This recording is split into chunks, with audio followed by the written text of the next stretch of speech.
Hey everyone, welcome to 59 Topps Friday presented by Wax Pack Wisdom, where we talk baseball history through the cards we love. My name is Jake T. O'Donnell. We built the iconic 1959 Topps baseball set, and in this series we're going through every card to talk about the people, players, and teams that made up Major League Baseball in 1959. Today we'll cover cards 253 through 259 in the set. Card number 253 belongs to Seth Moorhead of the Philadelphia Phillies. 1959 was his third MLB season. Moorhead signed with the Phillies out of Texas as a teenager, but spent several years pitching in the minors before debuting in Philly in 1957 with much promise as a lefty with an outstanding arsenal.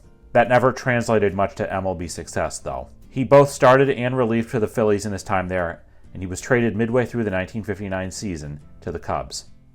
Moorhead was later traded to the Braves ahead of the 1961 season, which would be his last in MLB. He threw 318 and a third innings with a 4.81 ERA in the majors. While still pitching in the minors 2 years later, Moorhead suffered a heart attack just before his 28th birthday. He left baseball the next year and went into the insurance business. Card number 254 belongs to Zeke Bella of the Kansas City Athletics. 1959 was Bella's second and last MLB season. The Yankees signed Bella out of Greenwich, Connecticut, and after Bella served in the U.S. Army during the Korean War, he resumed his baseball career in the minors. He appeared in 5 games for the Yankees in the 1957 season. After another minor league season, Bella was dealt to the Kansas City Athletics, where he would play 47 games in 1959. His playing career ended after that, and he returned to Greenwich, embarking on a long career with the U.S. Postal Service and spending decades as a youth sports umpire. Pro Football Hall of Fame quarterback Steve Young, who also grew up in Greenwich, said Bella was, quote, a great man and a molder of boys into men upon Bella's death in 2013. Card number 255 belongs to Del Ennis of the Cincinnati Redlegs. 1959 was his 14th and final season in the major leagues. Ennis was a Philadelphia native and is best known for his 11 seasons as a regular outfielder for his hometown Phillies, including his prominent power-hitting role as one of the Whiz Kids on their 1950 NL pennant-winning squad. Ennis signed with the Phillies out of high school, but his minor league career was interrupted when he served in the U.S. Navy during World War II. He went right to the majors upon his return in 1946 and was promptly one of the best rookies in the NL, batting .313 with 17 homers and making the first of 3 All-Star teams. He had his first 30 home run season 2 years later in 1948. His power and ability to bring in runs was nearly unmatched in MLB during this time. For the 10-year stretch from 1948 through 1957, only Stan Musial drove in more runs than Ennis.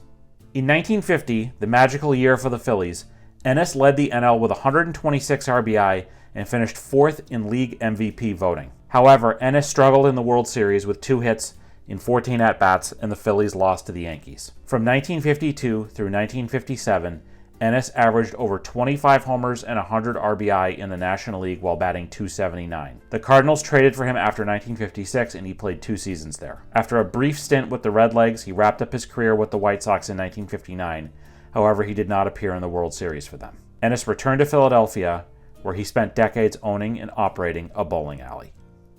Card number 256 belongs to Jerry Davy of the Detroit Tigers. 1959 was Davy's only season in the big leagues. Davy signed with the Tigers in 1952, but it would take 7 years for his major league debut, in part due to military service. In 1959, he made his major league debut for the Tigers, where he would go on to pitch only 11 games for the team at the big league level. During his first game as a starting pitcher, Davy had a less than stellar performance, allowing 5 hits and 4 runs in his 2 innings. The Tigers would go on to lose the game 15-3, resulting in the dismissal of their manager Bill Norman that same day.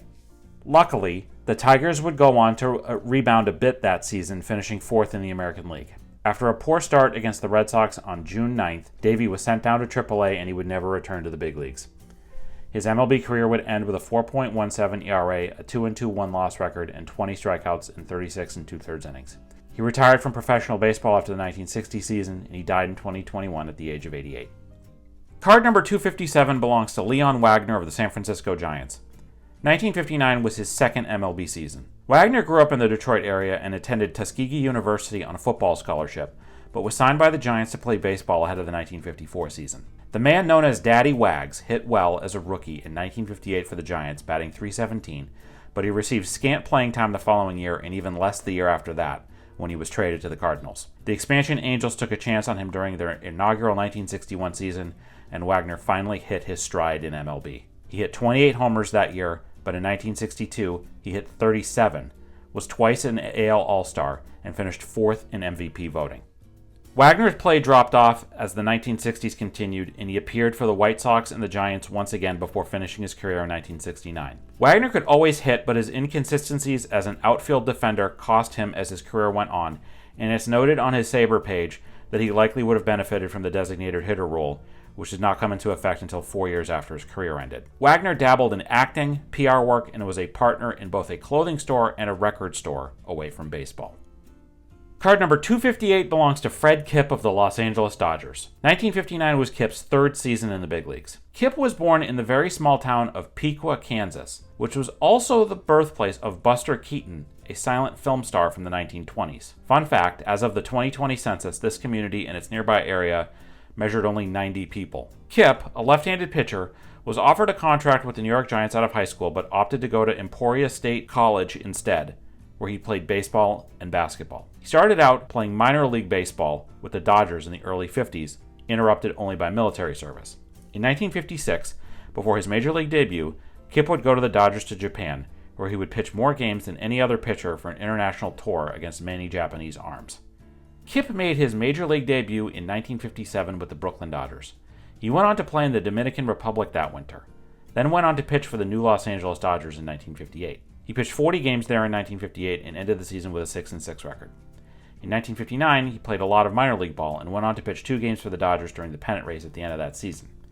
In 1960, he was traded to the Yankees, where he pitched 4 games before going back down to the minors, where he would remain for the rest of his professional career. He would end his major league career with a 5.08 ERA and a win-loss record of 6-7. He retired from professional baseball in 1962 to focus on raising his family. Kipp was named to the Emporia State University Hall of Fame in 1986 for baseball and basketball, and the Kansas Baseball Hall of Fame in 1996. Kipp is the last living player to have appeared for the Brooklyn Dodgers, Los Angeles Dodgers, and the New York Yankees. As of this recording, Kipp is 92 years old and will be 93 in October of 2024. Card number 259 belongs to Jim Pisoni of the Milwaukee Braves. 1959 was Pisoni's 4th season in the big leagues. Pisoni would spread his time in the majors between the Browns, Athletics, Braves, and Yankees. He was an outfielder, mainly in center field. He was signed by the Browns before the 1949 season, but delayed his start due to 2 years of military service. He debuted with the Browns on September 25, 1953, the last rookie in history to debut in a Browns uniform, before they moved to Baltimore and became the Orioles. He never ended up playing in Baltimore, going back down to the minors. He was then traded to the Athletics, where he would play for 1956 and 1957. He would play for the Milwaukee Braves in 1959, finishing his career with the Yankees in 1959 and 1960. Pisoni would hit .219 over the course of his career with 6 homers and 20 RBI in 103 games. He was known as a dedicated family man who always had a smile on his face. Following his professional baseball career, Pisoni worked as an electrical contractor, and he died in 2007 at the age of 77. That's going to do it for this edition of 59 Tops Friday on Waxpack Wisdom. Today's episode was written by Abby O'Donnell and Jake T. O'Donnell. Do you have a story about one of the people, players, or teams we discussed today? Let us know in the comments. We'd love to hear it. If you enjoyed this video, please give it a like and subscribe to our channel so you don't miss any of our Waxpack Wisdom content. In the video description, you will find our source material for this episode, links to where you can follow us on all social media channels, as well as a list of our favorite nonprofits and charities. Please consider a donation to one of them if you enjoyed this content. Thank you for watching, and we'll see you next time on Waxpack Wisdom. Take care.